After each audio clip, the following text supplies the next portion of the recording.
So welcome back to another episode of Vancouver Real. My name is Andy Zaremba, and I am your host today, flying solo because Mike is actually away. He'll be returning this evening, and I'll have my partner in crime back, which will be pretty awesome. And as usual, we're recording out of Float House, 70 West Cordova Street here in Vancouver, British Columbia, Canada. And what is Float House? That's a good question. If you'd like to know more about Float House, go to www.floathouse.ca. And you can learn more about flotation therapy. Essentially, what we do at Float House is we create an environment. And in that environment, we reduce sensory input to a minimum level. And the whole point of that is to draw your attention inward. You know, usually in life, we're so distracted. We're distracted by social media, by TVs, movies, sports, restaurants, entertainment, whatever. The list goes on, right? It's very rare in life when we switch all that stuff off. And we ask people to focus their attention inwardly. And when you do that, all sorts of really cool things can happen. You can have spontaneous creative insights. You can learn how to meditate, still your mind. You can deal with stress better. It's an amazing tool, great for the mind, great for the body. And if you use the promo code RECOVERY, you can receive a 20% discount on a single float.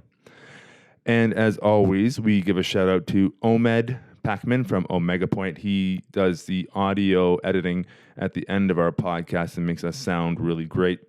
He also runs a really successful YouTube channel called Omega Point, which has all sorts of really inspirational, thought-provoking videos. He'll do mashups with such people as Alan Watts or Terrence McKenna. He's done video work for Jason Silva. He's done videos for Joe Rogan. He's done videos for Amber Lyon. So he makes these really cool, inspirational videos, posts them online, and it's really, like I said, very inspirational and thought-provoking stuff. So go check out Omega Point on YouTube. And as always, we give a shout-out to the London Real Academy and London Real Podcast, Mr. Brian Rose, the gentleman behind all of this, the whole Real movement that's going around the globe right now. And thank you to the London Real Academy for listening, and thank you to the Real community for continuing Brian's vision and mission to spread this podcast around the world. So, without further ado, I am very excited to introduce our guest today. We met at a local Toastmasters club, and we've had a few guests from the Vancouver's Entrepreneurs Toastmasters Club on now. And I'm happy to introduce to you Kayvon. Kayvon, welcome to Vancouver Real. Andy, thank you so much for having me. Let me tell you how excited I am to be here today. So Kayvon, you are starting up a project called Kayvon University, correct? That's correct. Okay, so let's get into that a little bit. What is Kayvon University? So Kayvon University, to be summed up in 3 words, is discover your greatness. And it was made for high school students. And what it is getting them to find that passion that I've seen a lot of students lose. Mm-hmm. Finding that purpose at a young age before they go off to college, so they know why they're going to college and what kind of impact they want to make while they are at college. Right. And that's such a big point too. When so many people go off to college, university, they're going there usually because they think that's what they're supposed to do. They go in there, they get some degree, which typically turns out to be fairly useless at the end of the day. And they've blown 20, 30, 40, 50, 100 grand potentially on an education that's not going to do a hell of a lot for them. So getting really clear on their vision and purpose before they even go. Absolutely. And you know, that was the big thing with me, especially with the university college. I mean, I was, you know, that saying they say you're at the bottom half of the class that makes the top half perfect. Like that was me, right? In elementary school, they told me that I wouldn't pass grade 8. They kept me back in grade 1, so I was a target for all the kids being bullied and all that. By the time I got to high school, it was the same case. And you know, to be honest with you, Andy, the biggest bullies of them all, it was the teachers. To be honest, to be with you, and it was really challenging. But long story short, I still went through the program. I went through the system, got a university degree, got on the honors list, ended up being a college athlete, 2-time athlete of the year at my college. Awesome. And I went through that, right? Yeah. And so going through that, I didn't know why I was there. I just went through business because I knew I wanted to be in business, but I didn't know what type of business I wanted to be in. And there are so many kids I see nowadays. You ask them, well, why are you going to college? Well, it's what my parents want me to do.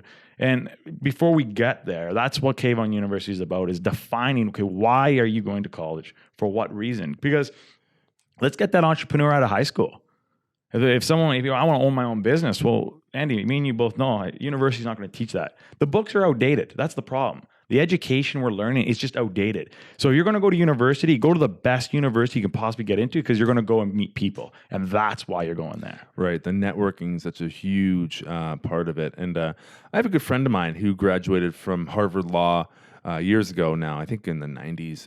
And he, very smart guy, very intelligent. And he says the one thing that he missed out on the most was the networking and the connections that he could have made while he was there. And he didn't, because he was just kind of this, he's a very interesting guy. His name is Alexander Boltzar. I've been on the podcast a few times.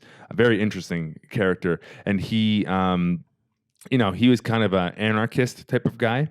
So he was all against the system, and he was the antagonist to what was going on at Harvard. And in fact, he didn't even like Harvard that much. He said that people there will put on a show. He said he used the analogy of swans. So swans are like kind of, skimming across the surface of the water. They look really pretty and they look beautiful, but under the surface, they're paddling really, really hard for their life. So they're putting on this show of grace and ease, and everything's coming easily, yet they're all like struggling and like just gasping at with their effort to try to make it, essentially. And he said that they'll do things and they'll backstab.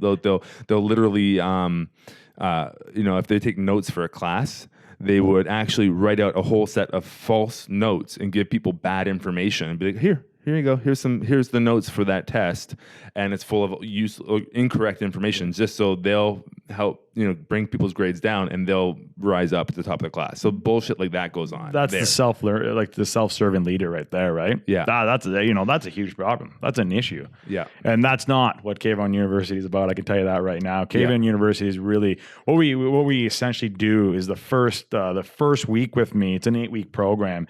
Is you 100% you take responsibility.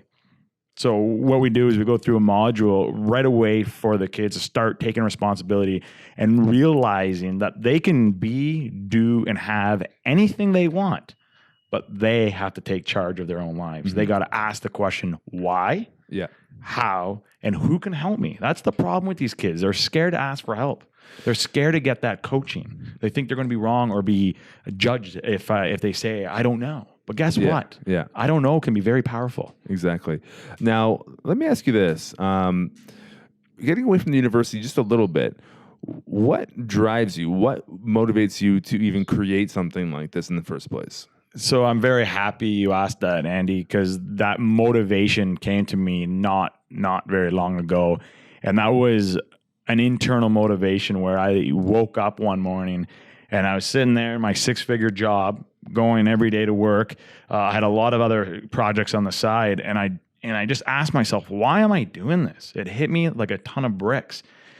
And I started to get into more of a visualization, let's just call it like a meditative state, just to thinking about what it was. And it hit me that everything I've done up until this point, even though it was successful or not, it was always for the external reason. It was always to make my parents happy, to make my grandma proud, to make my friends happy, to get that nice, beautiful view so I can show it off, to have that nice car. And I realized none of it was for the internal reason. None of it was for me.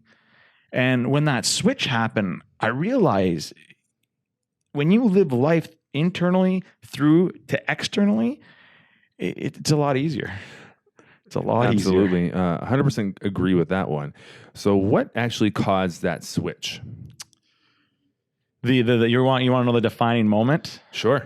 I think there was a lot of lead up, and I can't. So I really want to talk about the lead up to that. And one of the lead ups was I was discussing with one of my mentors. So here's a man who's very successful, and he's my mentor, but yet his son is making bad decisions. His son, great kid, one of those type, average student who can get the B's and maybe get the A's, but is getting C's and D's because he just has no passion. Yeah, but has the capabilities of being great. Gotcha. Here's a guy who is hung up on his girlfriend and hung up just on those things that you don't need to be hung up on in high school. I get it. I understand they're hard things to let go, but with the right advice from maybe someone else, he can realize the bigger picture.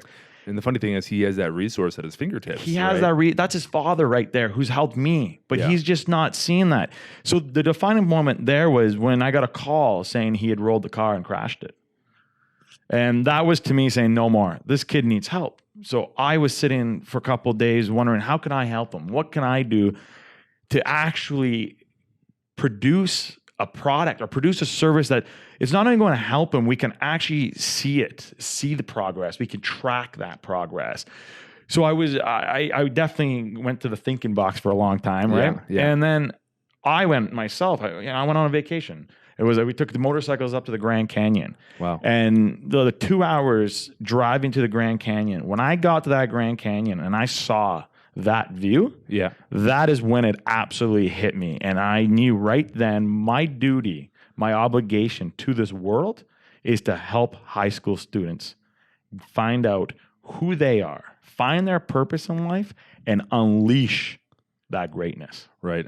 I really love that because, again, coming back to that idea of fresh out of high school, man, when you're 18, whatever the age they graduate at these days, you really don't know anything, And I went through university, and then I graduated, got a job, and that's when my real education began. And it really didn't. I mean, university is like, okay, I'm one more step away of being a little bit more independent from my parents. That's all university was.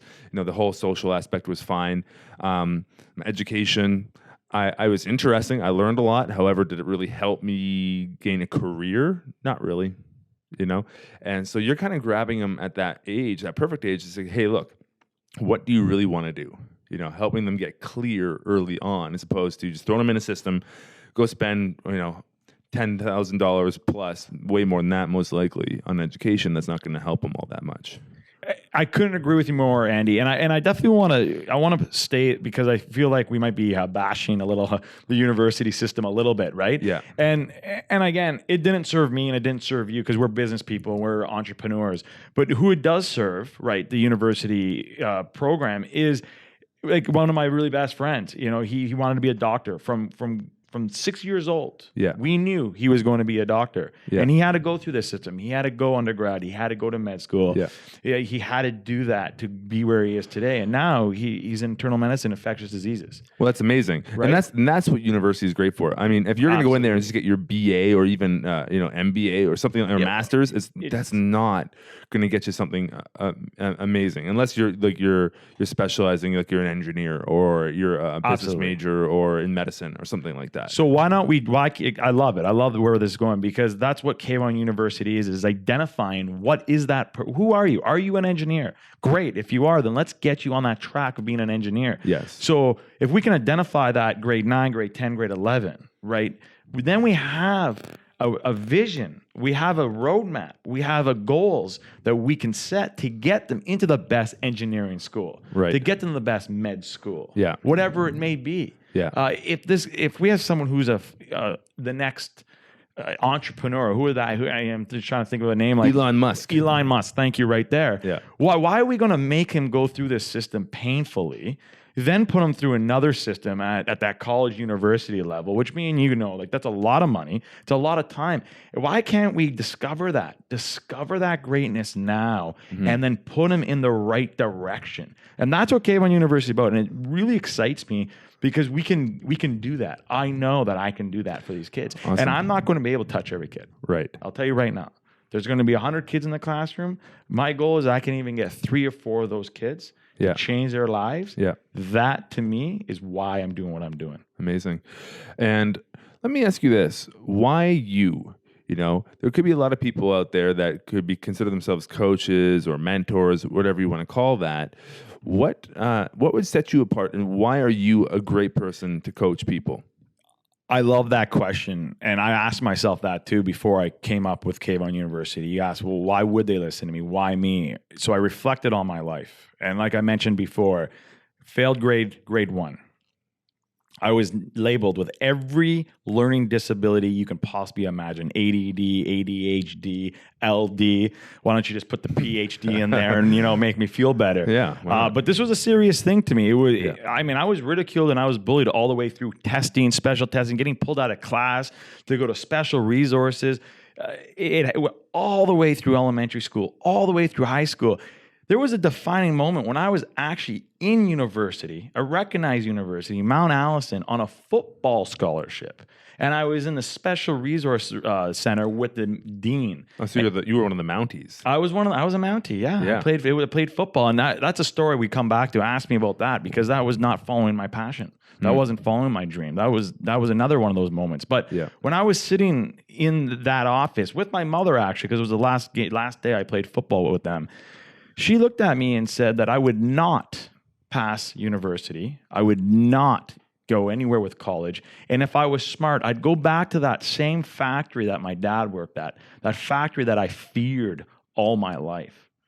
Well, let's fast forward there. I left that university. I went to Laurentian University. Like I said, I got on the honors list and dean's list, graduated with 80% plus, played sports, 2 sports, rugby and skiing, ended up being the 2-time athlete of the year. Let me ask you this then. So, going back to that dean conversation, all right. So you have somebody who definitely put you down, attempt to put you in a box and what they saw you as. However, could that have been a gift? Because look what it did. You know what? I've been put in that box all my life. That moment was definitely a gift. I stopped using that moment as my fortress, and I started using that as my fuel. And that was the whole thing when I said externally. I was using those things externally to fuel me. I now turn those into internally. And I don't want to go back and say, I told you so. I don't need to do that. I know what I'm worth, and I know what my job is to do in this world and for these high school students. And let's go back to the question. You said, why me? Why me? It's because here's a guy that proved the system. The system was against him the entire time. Said, no, you can't do this. No, you're not going to pass this. Here's all your learning disabilities. And it just added up. But I still persevered. As hard as it was, I proved the system wrong. I did it. Yeah. And I never quit. I never took time off. I went to the college. I went to university. And then I even went into the real world. Right? Yeah. At 26, I made my first 6 figures. And that was huge for me. That was my goal, was just to get that milestone. But I could tell you, 3 years later, I wasn't happy. I still wasn't happy. Right. Because I wasn't doing what I was supposed to be doing. Now I love sales, and I'm a sales professional, and I will sell for the rest of my life. I mean, the reality is that people don't understand that everyone is a salesperson. Everything you want in life is a sale, and everything you get is your commission. Mm-hmm. And I know the sale of my life now is the sale of Kayvon University, only to get into the lives of so many that I know that need me. There are people that need me, and I want to find them, and I want to open their hearts and open their minds to their greatness. Amazing. Okay, so Kayvon University, and what? Where can we go with this right now? I'm just trying to think of a question for you. Help me out here. Yeah, well, let me tell you. No, well, like how about what was I doing before? Why do I? There you go. Yeah. Okay. So when I left college, here, this is a great story. When I left college, we all have an option to do when we leave college. Do we go straight to work? Do we try our own passion, which is the hardest thing to do, and everyone's against you? And then some people take travel. Now, I'm for all of those.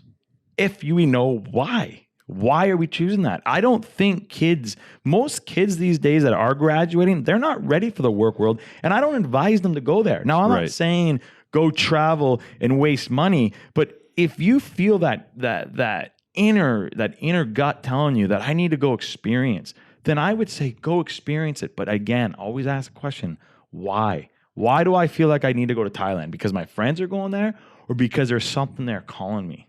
And I'm all for that. But what I'm not for is the ones that I got to go travel, and they're scared to get into the real world. Let me ask you a question. So let's say you get that guy fresh out of high school. How do you start? Where do you start with somebody like that? So I have an intake form, and so they fill out a series of questions. And one of my favorite questions that I ask is why you? Why are you a good candidate to enter into Kayvon University? And why now? Why? What makes you want to take that step now and not 2 to 3 years? And that answer really helps me to figure out where they are. And that's where I can choose where to put them into the program. And if, depending on that response, I know right away they need to take that first week, which is taking 100% responsibility. Andy, I know you take 100% responsibility of your actions, of your choices. And isn't it, you tell me, isn't it just... I want to say this amazing feeling when that moment clicks and you realize what that actually means to take responsibility of your life? Definitely. I think there's a huge piece in that around your own self-worth and your own self-esteem when you own whatever situation that you're in. Because really, we are the results. We have created the results in our life up to this point, no matter what, right? And we can make all the excuses in the world. Oh, it was some teacher. Oh, it was my parents. They taught me incorrectly. Whatever institution, religious institution that you might be thinking of. However, at the end of the day, it's really your responsibility to turn your life around. 100%. And you know what? I like that. It is their responsibility to turn their life around. And again, that's what I want to do, is be that support system, be that person that helps them do that. And to be that person that's going to walk there through them. So that's the difference between me and maybe some other coaching programs where I'm not leaving them. I'm trying to create a community of these types of these students who can flourish relationships, become friends, and they know that I will always be there. Because my goal is to be at their graduation. Yeah. And when they graduate and they walk across that stage and the principal says, this is what they're doing, they know exactly why they're doing that. So really making an impact in people's lives. Absolutely. And that takes me back to what we were talking about Mount Allison. Right. I knew all my life I wanted to be in some sort of business and some sort of sales. After ski racing stopped for me, I was still very athletic. So I got into this sport called football. And football went from zero to hero. I never played the sport, never watched the sport, didn't even know anything about the sport, but I knew I liked to run and I knew I could run fast. Yeah. Long story short, here I am being offered 5 different scholarships to 5 different universities. Wow. Which ones? I was at Mount Allison. Yeah. I actually got UBC. Yeah. St. Mary's called me. Yeah. And the very first letter came in, which I was really excited, was for Western. Western. And Western. What year was that? 0304. If you went to Western, we were playing at the same time. We were. My last year was 2003 at McMaster. Okay. Wow. Yeah. You definitely know my friend Kurt Morrison. I don't know. You don't know Morrison. He played McMaster for 4 years, 5 years. What year? He 0304. He would have been in his second year there. What position did he play? He was linebacker, safety. God, why can't I remember his name? Yeah. Because I was at Mac for 2 years only. Before that I was in the States. And I played offensive line. So I was in my senior year, my 5th year actually. So he might have been in his first year. So maybe I didn't really, because sometimes if he's on the defensive side of the ball too, I might not have known him so well. Yeah, and I think he might have, Kurt sat out the first 2 years, but ended up being, you know what? Here's something about dedication. Never gave up, never quit, ended up being the captain in his 5th year. Amazing. And actually having he'll never forget it, the TSN spotlight footage where he jumped over a guy and ran for it. It was awesome watching it. Wow. And these are things that happen in life. And like, just even talking about that moment for him is, like, let's create those moments when they're younger. Why do they got to wait 5 years? Why do they got to wait 6 years? Why do they got to wait like I did at 31 to figure out this is really what I want to do? I do want to go back to the Mount Allison thing because this is huge. This is a huge thing for these kids. So here I am knowing I want to be in business and knowing I want to be in sales. Because I took that route, I wasn't taking the U courses, the university courses. I was just taking the college courses because that's all they told me I was good enough for. Yeah. So I busted my butt, did what I had to do to get my university courses, but I didn't get the university math. So they wouldn't let me into the university program. So here I am now, being shipped off to a university that I had no intention of really going to, in a program. Now listen, these are my courses. I'll never forget it. Sociology, art, and music. Now I'm the most musically declined, I say this, man you'll ever meet. I cannot draw. And you know when you go to the concert and everyone's on beat and then that one guy is off beat? That's me. Yeah. And now I'm sitting here in university In music. in music. Mm-hmm. Never taken a music class in my life. Yeah. The question is why? And you want to know why? Because all I cared about is what they said when I walked across that stage. Kayvon going to university on a football scholarship. Right. I cared more about what other people thought and whatever the people were going to think about me than I cared about my true inner self. Right. And I'll tell you something, that put me in a bad, dark hole for many years because I wasn't fulfilling what I knew I should have been doing. Gotcha.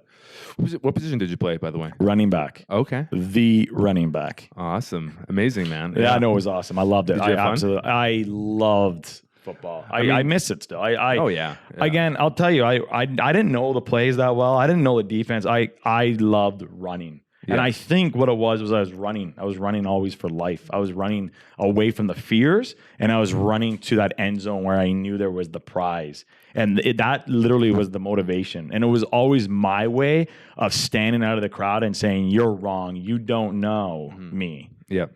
And I'm going to show you on the field. Awesome. Yeah. Yeah. Running back's such a tough position too. Like, man, dude, they get beat up. Like our one of my good buddies who I played with at Master, Jesse Lumsden. He's played in the CFL. He had a couple shot in the NFL, didn't quite make it there. However, just a monster on the field. Turn bobsledder. I know Jesse very well. Yes. Awesome. Yeah. And he man, sometimes they take some punishment. Yeah, he was a fullback, right? No, he was tailback? Yeah, because he is like 6'3", probably about 220, just like jacked. He was a giant. And he could run a 4.4, 4.3 sometimes. 4.3, yeah. It was ridiculous. Yeah, ridiculous, right? And he was just like he was like a man playing among boys in the OUA. Like he was just trampling people, right? But it was fun to watch. However, man, once in a while though, you take those licks and. Running backs don't last too long usually. They don't. You know what? I got very lucky, and I knock on wood every time I say this, is I never had a knee issue with running back and ski racing, right? I ski race at the national level. And again, I got through both those sports, which are very heavy on your knees with no problem. So How much did your athletic career spin or aid you in your professional career when you left university? 100%. Being in a competitive environment at a young age shows you what a win and a loss is and shows you how to get a win. And that is the issue too, I'll tell you right now, that I see in schools. I don't know if you know this. In Canada, they don't fail you anymore. In Canada, you're allowed to bring your assignments in late. You're allowed to submit everything at the end of the year. That is, what are we setting our kids up for? Because you know what the real world is, Andy. You and I both know that. There is no maybe. There is no participation. It's you get the job or you don't. You get the sale or you don't. You save that person's life or you don't. And the sports growing up showed me that if you want to win, you got to work hard. You got to put in the time. Definitely. And guess what? This is the best part. Sometimes you don't win. Even when you put your best foot forward, you don't win. Yep. That's life. And I'll tell you, when character is built? When you lose. Not when you're winning. It's easy to have great character when you're winning. Everything's on your side. Mm-hmm. Some of the best character building moments I remember was when we lost, when we had to pick ourselves back up. Yeah. Or when we were down. Yeah. Defeated. We were an undefeated team for 2 years. And we were down in our last game. We were down by 2 touchdowns. And I'll never forget it. I said, enough is enough. Just like these kids should start saying, I'm sick and tired of being sick and tired. Yeah. I took action. I took responsibility. I ran 95 yards for that first touchdown. 2 plays later, ran another 20 yards, tied the game. Wow. I was on a mission. Yeah. It's really something amazing when stuff like that happens on a sports field. Like it really is like a shift that you feel. And then once you get that, it's really hard to describe as a feeling more than anything. When it happens and you start rolling and you get into that momentum, it's like you do feel unstoppable, and you're like nothing is going to stop you from scoring that touchdown. And you can get that feeling in life. I have that feeling. I've been searching for that feeling for a long time, because I promise you, when we talked about momentum, you talk about flow. You know what flow is. You know what momentum. That's just when everything's in line, mentally, physically, spiritually, your gut, your heart, your mind. It becomes all in one line, and nobody is going to stop you, not even yourself. And you can get that in life. And when you do, that's a surge, right? That's that wave that comes in and crashes in, and you get onto that surfboard and you surf that wave, right? You know what? That surge. During your Toastmaster speech on Wednesday, I really liked your surfing analogy. How, like, it's like, in life, all your opportunities are like waves in the ocean, right? Absolutely. And what happens is you catch a wave, you surf it for a while, and then boom, you got to reset, swim back out, you wait for the next one, right? And is that not how it goes? That's exactly how it goes. And that's the reality. That's a natural thing. And these surges we get in life, these highs and lows, those are natural things, and we got to understand them. The question is when we're not in that surge, when we don't have that momentum and we're on that surfboard, what are we doing when we're waiting for that next wave? How are we thinking? How are we feeling? Right? And it's very easy for people to start getting negative and start putting pressure on themselves and start looking around. I mean, this, as much as I love Facebook, that's another problem too. We start looking at other people's lives and start comparing our lives to them, but we don't really understand what's actually happening in those lives. So again, what my program and what my desire is to show the kids is it's okay to be mad. It's okay. It's okay to be angry. It's okay to be happy. It's okay to be frustrated and to fail. Failure, I mean, hey, nobody got successful without failing. In fact, my new thing I say is you fail your way to the top. That's what we do. Yeah. And again, it's how you pick yourself up at the end of the day, right? Because it's so easy to fall into a slump, and then you spiral downward for a while, and then who knows, right? You start partying too much, you start drinking, whatever, start hanging out with the wrong crowd, and all of a sudden you're in the gutter, and you're like, what the fuck happened? Yeah, well, and then you just said you're in the gutter, and when you get past that tipping point, right, those walls are deep, and they get deeper and deeper, and they get harder to get out of.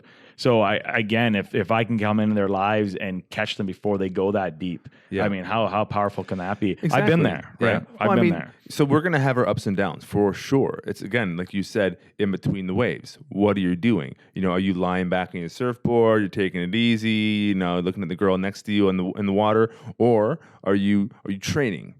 Are you doing something to improve? Are you getting coaching? Are you going to Toastmasters? Are you doing something to get ready for that next wave coming in? Yeah, and exactly. Are you preparing yourself for when that next natural surge comes? Because now you have the skills and now you have the tools and you can implement them, right? Yeah. And that's we're coming to summer for these high school kids, right? And if there's the message I would like to put out there even today, if there's any high school listeners on this, is you're going to have 2 months off. I encourage you, have fun, enjoy it, but take 1 or 2 hours a day and ask yourself, what do I want? Or why am I doing what I'm doing today? Yeah. And just focus just a little bit. I never had that advice. Yeah. I just watched TV or played sports and never really thought about life after high school in a way which could put me in a direction to where I really want to be or where I know I need to go. Let me ask you this. So when you're looking for those moments of introspection, giving yourself that space, that time to sort things out, what do you do? What's your favorite activity? So my favorite activity for that is cycling. I get on my bike and I go on my 3-hour bike ride, 2.5-hour bike ride, 50K, 60K. I've done all different types of meditation, all different types of visualization. And I realized that cycling is one of them for me. Skiing, believe it or not, is another one. When I'm skiing down a hill, I get into a meditated state because my body's so used to it. You absolutely do, for sure. Yeah. And a lot of people do that with cardio, like long distance runners will get that same thing. And then what happens is the thoughts start coming. And those are the thoughts. Sometimes are the bad ones, sometimes are the good ones. And then you get the runner's high. Another thing I love to do is the float house chambers that that we've talked about. Oh, we gotta get you in there, Kayvon. Yeah. First, yeah. I mean, it's fine. It's all good. Yeah, well, it's a good one for sure. Again, when you shut everything off and you get really quiet and alone, that's a hard one for me. And we've talked about that. Yeah. That's a very hard one for me because of the amount of chatter that goes on in my brain. But I could tell you the power. How about this? The discipline it takes to get yourself to that state. Let's talk about discipline. Well, that's an excellent point that you brought up there around floating, is that people think that they're going to go in there and because of the environment, they're going to instantly slip into this deep meditative state, right? Half the time, when you're in there, you're like, okay, now what, right? And it does take discipline to stay in, because especially when you first start off and you're new to it, you're going to start thinking about, okay, what do I have to do after this? What am I doing tomorrow? Oh, I got this deadline at work. I'm going to go out for, all these things. And then you're going to get urges to go out, and it's fighting that urge to be like, stay in. And so that's such a great message to take out of the float tank and into your life, right? For example, when you're building your career, if you were building Kayvon University and you stopped at the first speed bump you came across, that'd be it, right? However, you stayed in, you persevere, and now you're building this amazing program. Well, absolutely, and I mean, all the stories of how many people failed many times. Like one of the biggest ones was, Jack Canfield, the Chicken Soup for Teenage Soul. I believe it was 57 times. 57 publishers turned them down. Yeah, 57. I mean, how many? Like, you got to be a pretty much strong person to go through 57 no's. Rejections, yeah, and he kept going. And he kept going. Yeah, I just interviewed him actually, and he has now sold over 500 million copies of that book. So 500 million copies, and his goal, he said it on the podcast too, his goal is 1 billion. And they're going to get there. When a guy like that proves the system already, proves that he can do it once, there's no stopping those people. And that's really, that right there is that kind of discipline, that momentum, that adversity, the perseverance it takes to get there. I want to show these kids that you can have that. Right. And it's fun. And it actually becomes fun when you hear no. No becomes your fuel. No becomes your fuel, and it is so much more fun to keep going, right? When you could easily just shut down and live a very average, mediocre life, right? That's where you're robbing yourself, and not only are you robbing yourself, you're robbing the world. Because everybody, I believe, has a gift inside of them. Something. There's something you can contribute. And when you're not doing your best to polish that up and put it out there, you're actually not just taking from yourself, you're taking from the rest of the world. I couldn't agree. I was just going to say that if you're not going to do it for you, do it for me. Do it for the people that need you. Everybody has a story. Can you imagine a world where everybody was living or as close to possible to their full potential? Wow, the power. Well, we would have how many more Elon Musks I believe we would have. I truly believe that. I don't think the world would look anything like it does right now. I don't think it would either. I mean, if everybody lived their full potential, whatever that amazing gift that they have inside of them, and they put it out there, it would not. It would be completely different. And that's the sad thing is how many people go through their whole life not even knowing their purpose or not even discovering what they're made of. I would say most.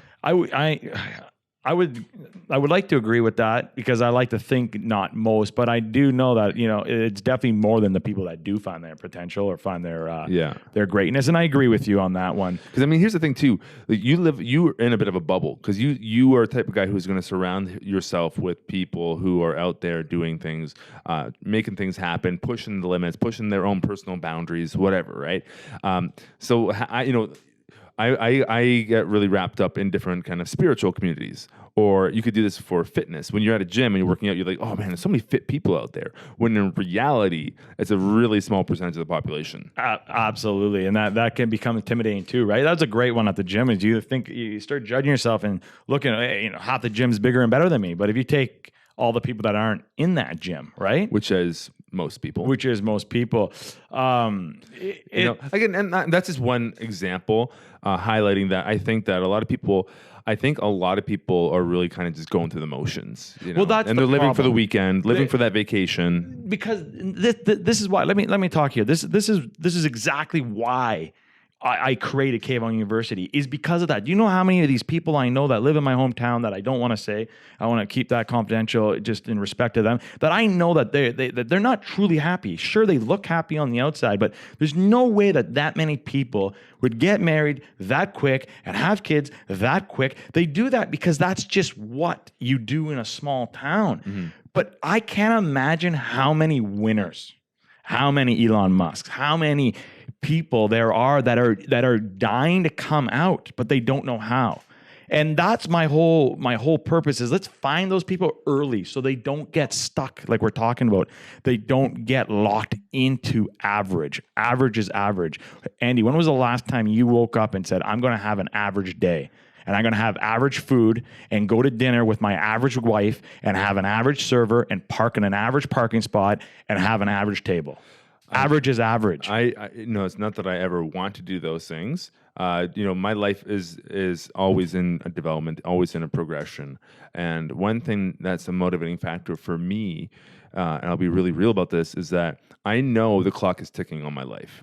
Right. And I mean, that's as real as it gets. I'm 37. Right. So I'm not necessarily over the hill, whatever you want to call that. However, I'm not a spring chicken anymore either. No. And I know the clock is ticking, and I know the past 37 years of my life have gone by like that in an instant. And if I asked you this question, you'd probably agree with me. I said, you probably have more money than you do time right now.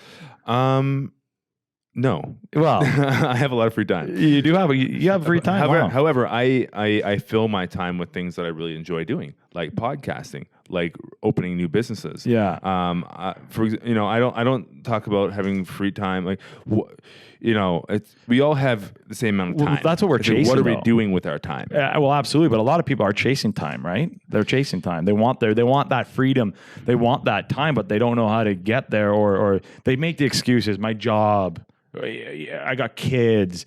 There's the excuses again, remember, my name is Kayvon and I'm your friend, but the victim mentality is poison. And I wanted to go back to one of the points you were saying is when we're feeling good and we have that surge and when we're doing our best, that's one thing, but it doesn't happen all the time either, right? Like we do have our down moments. Right? We're real people. It's normal. It's going to happen. It's going to happen. Mm-hmm. We're going to have that roadblock. It's going to happen, and you're going to. So here's the thing: it's how do you react to that roadblock? Do you go into that hole? Do you go into a depressed state? Do you start making excuses why it didn't happen, or do you go back to the drawing board and figure it out and pass it a different way? Right.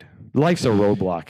Life's always going to put things in front of you. Absolutely, man. And also having the awareness. 'Cause it's so easy once you get on a certain train tracks in your life to continue going down a certain path, and that's where having some sort of a check-in, whatever that looks like for you. Maybe it's going into nature. Maybe it's hiring a coach. Maybe it's going into a float tank. Maybe it's all these different things that you can use to get you out of your normal routine, or give you at least an objective opinion, that can potentially shake things up for you. Yeah, no, and I mean, what a good way of doing that I would say goal setting. Yeah, right. So writing down your goals. Do you know how many people don't know what goal setting is, or they don't even know how to write a goal down? Or I imagine they know what it is. They probably just don't. They think it's like taboo. I mean, I could tell you everything I wanted in my life was written down. Everything that came good to me was written down on paper before it came to me. There's a lot of stories. I was just reading an article with Drake. The house that Drake owns right now, he had on the back of his computer screen for 10 years before he bought that home.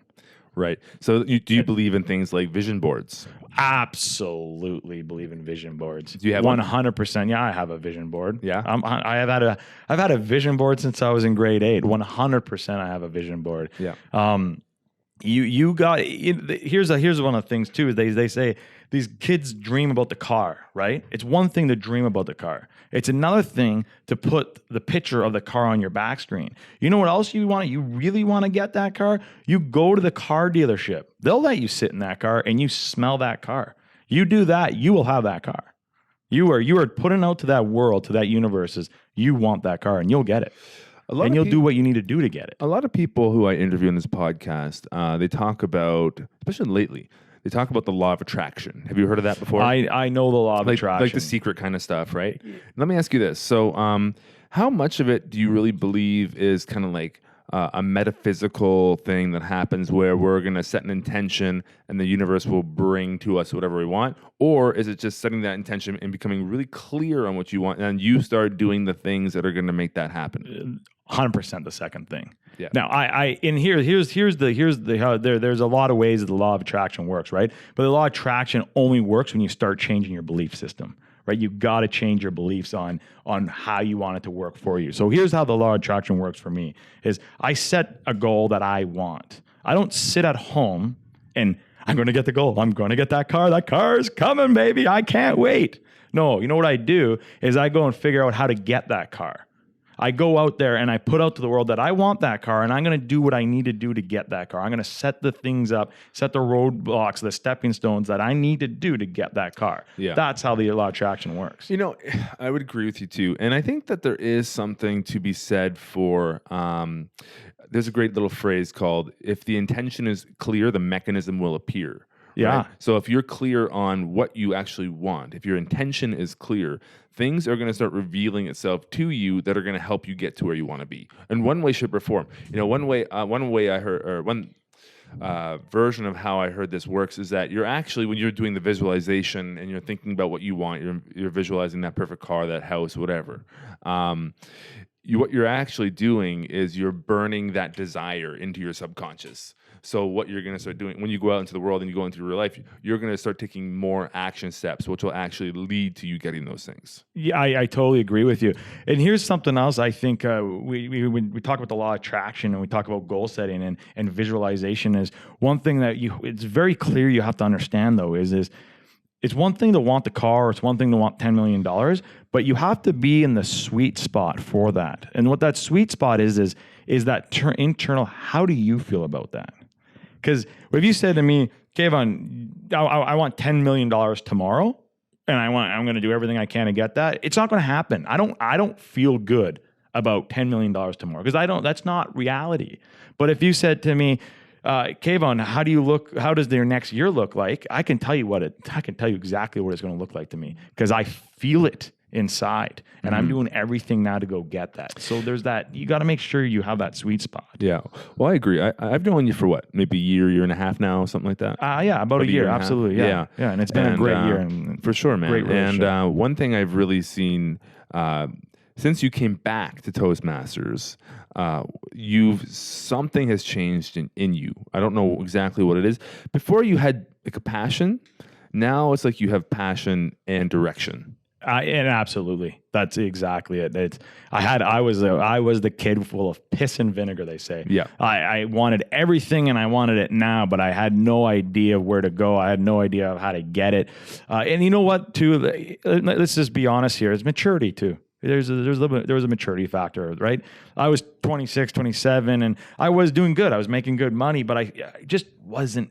It wasn't the right time. Timing's everything. And when I came back to Toastmasters, what you saw was the commitment I made to myself was I am not stopping until I complete the manual. I'm going to get it done at X. And what are you at now? I'm at, I just did speech 7. 7. So I have 8, 9, 10. Yeah. And my goal was to be done that manual by September 1st. I will be done that manual within the next 2 months. Amazing. Absolutely. Yeah. My goal is to finish it by the end of this year. That's what I'm working towards too. I'm doing 5 next week. So yeah, it'll be cool. So that's what you saw. You saw a clear intention. You keep talking about intentions. Yeah. You saw me come back with a clear focus on why was I going to Toastmasters in the first place? I was going there not to be a better speaker. I was going there in hopes that maybe somebody would like me and then take me where I needed to go.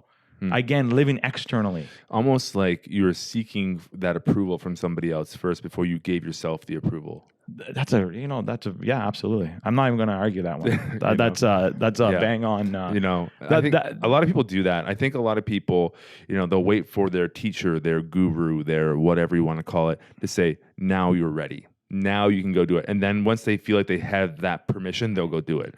Right? However, that what am I trying to say here? That feeling, that permission to say that you're ready rarely comes. But here's the thing. You know what the best part of that permission is? It doesn't need to come, and it shouldn't come from the mentor or from the coach or from an outside. That permission is the permission you give yourself internally to set whatever it is you want to set and to go after it. When you can give yourself permission. So what I've done is I've given my permission to, I'm allowed to fail 99 times. And guess what I'm going to do? I'm giving myself permission to reset myself back to 1. And you'll get up and you'll go again. And I'm going to get up and I'm going to go again. Exactly. There was I was reading, Think and Grow Rich. Yep. So one of my favorite analogies, topics was when he was talking about the captain who they were going to fight, right? So they get to the land, and then the captain sets the ship on fire and sends it back to sea, and looks at his men and says, "We will either win or we will perish." And that is kind of how I live my life. And that's really what drives me. Is there is no, and especially now, there is nothing else I can do, because there's nothing else I'm supposed to do except what I'm doing right now today. So what you've done, well, I really like that expression of burning the boats, Yeah. Not giving yourself any chance for failure. You have to succeed. You have to, point. Yeah. I think it's Japanese, right? They celebrate before they go to fight. They celebrate their win before they fight. I like that. I love that too, right? Yeah. I mean, envision like you already have what you want, right? Yeah. And go after it like you're going to own it. And everything we're talking about is in my program. Those are all the modules we talk about. We talk about goal setting. We talk about vision. We talk about meditation. We also talk about affirmation, writing your affirmations. Amazing. Yeah. It sounds like you've really put a lot of time and thought and effort into this program, and I'm really looking forward to seeing what you create. So, is there any handles that people can reach you at? Absolutely. You can get me at my website at www.kayvonuniversity.com. I also have my Facebook webpage at Kayvon University. You can get me on Instagram at Kayvon University, and you can get me on Twitter at Kayvon University. Everything's going to be Kayvon University. Amazing. And of course, as always, if you like what you hear today, go on iTunes or Stitcher Radio and give us a review and a rating. That really helps us get found in the sea of podcasts that happens to exist right now. Also, we're on Facebook, YouTube. We have a website, vancouverreal.tv. You can find us all those channels. So thank you very much for joining us. Is there anything else you'd like to get out there today? I just want to get out there that everybody has a greatness. Let me help you find your purpose so we can unleash that greatness and you can live the life you always dreamed. Andy, I want to say thank you so much for having me on this podcast. And I think we should talk in a year and see where things are going. Well, I think we should. We'll do it again in a year and see where you're at, man. I think it'll be an awesome time, yes. Amazing. Well, thank you for joining us. And until next time, to whatever is. Thank you.